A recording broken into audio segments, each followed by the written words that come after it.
everyone, and welcome back to another episode of the Recession Resistant Real Estate Radio. I'm your host, Brandon Cobb, co-founder of HBG Capital. And in today's episode, I want to talk about exactly why we started a fund. There are a ton of advantages to starting a fund, especially if you're in the real estate sector specifically, because real estate suffers from this thing called cash flow and probably a lot more than a lot of other industries. I'm going to get into that a little bit. I'm going to tell you exactly, what our situation was before we started a fund and ran that model.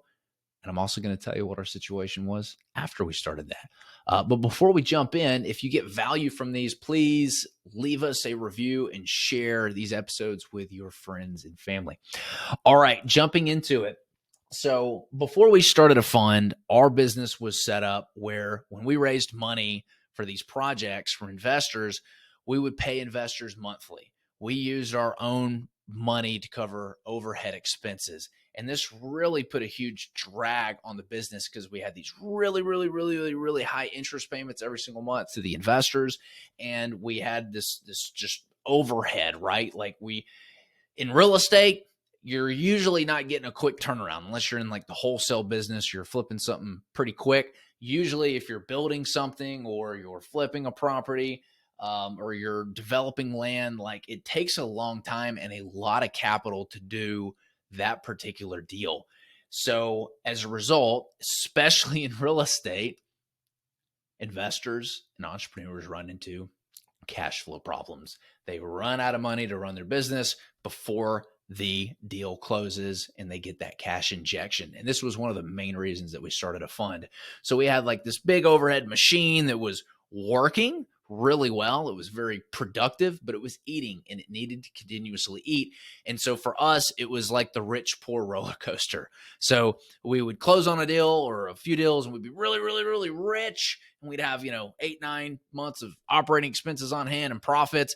And then as we waited 6, 7, 8 months for the next round to close, we would slowly eat away at those savings. The overhead would.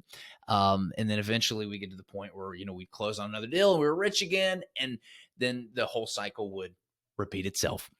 We wanted to get to the point where it was consistently. We wanted to be able to see exactly when we were going to have cash flow issues and to have plenty of operating costs baked in, especially for situations like right now, when you've got an economic contraction and, there's probably going to be some people that suffer and potentially go out of business. We don't want that to be us. We want to be one of the people that don't just survive, but thrive in this environment, because right now, and I personally think over the next maybe year and a half, there's going to be some unprecedented opportunities, not just in the real estate space, but private equity and business in general. Whenever there is a crisis, there is money to be made. So that's what we were doing before. Now, after we started the fund, we looked at it and said, well, as a real estate developer, let's look at all the other developers who've gone out of business and the reasons why. And really, there's two main reasons for a developer to go out of business. One is they just screwed something up, right? They built on a sinkhole or they did something to screw the job up really bad, or they ran out of money. Illiquidity is the number one reason why developers go out of business. They go over budget. They don't have enough interest payments on hand and the bank repossesses the property. They didn't budget it right and they run out of money. And as a result, the project is a failure. We did not want that to be us. So we said, how can we circumvent all the risks, or most of the risks, when it comes to development? So when we were starting this fund, this is what we had in mind: the risks of what it is for us to be in business. So when we raise money, we raise it for several things. So one, we start a new LLC so that the other portfolios that we were working on are not subject to the same risks. If something, bad would happen on the jobs and we were to get sued or something like that. But we started it, and first we raised money for the down payment for the loans to the bank. And this was probably one of the best reasons and best ability that allowed us to scale, was using leverage. When you've got $6 million sitting in an account that you've raised, the bank is going to give you money, and they're going to give you cheap money because the bank's financing is much cheaper than it would a private or a hard money lender. Having access to leverage allows you to scale so much more quickly. I remember when I had raised a little bit of money and I was calculating the amount of money that I was going to have to raise in order to get to where we wanted to go as a company. And it was like $65 million because we would need to be doing $65 million worth of real estate in order to get to $65 million.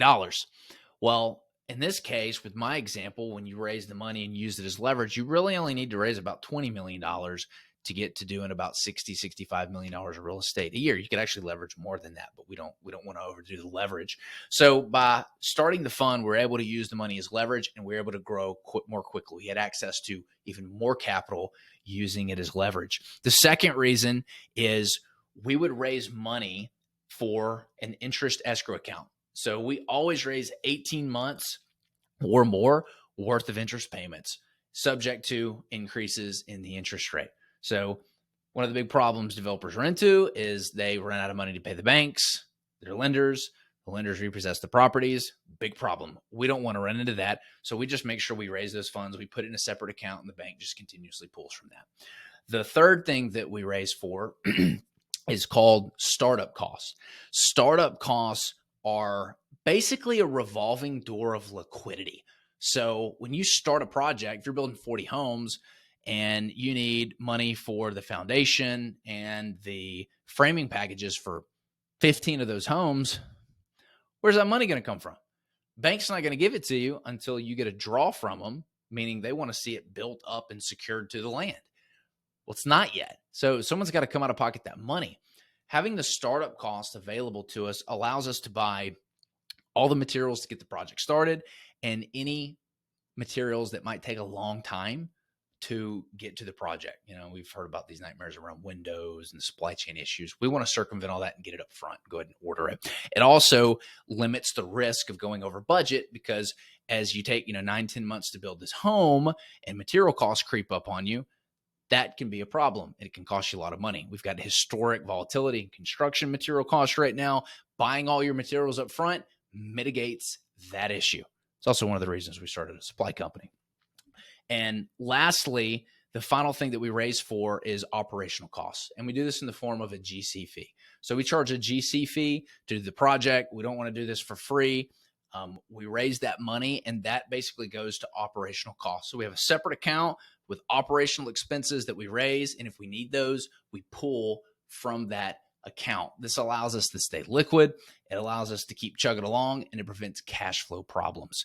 This model has allowed us to be what I would consider very successful because we've circumvented a lot of the risks when it comes to development, at least in the operational side of things. There's always market risk and the price could go down, but if we can do these things right, at least we won't suffer from those particular risks. That's it for today. Thanks for tuning in, and we'll see you next time.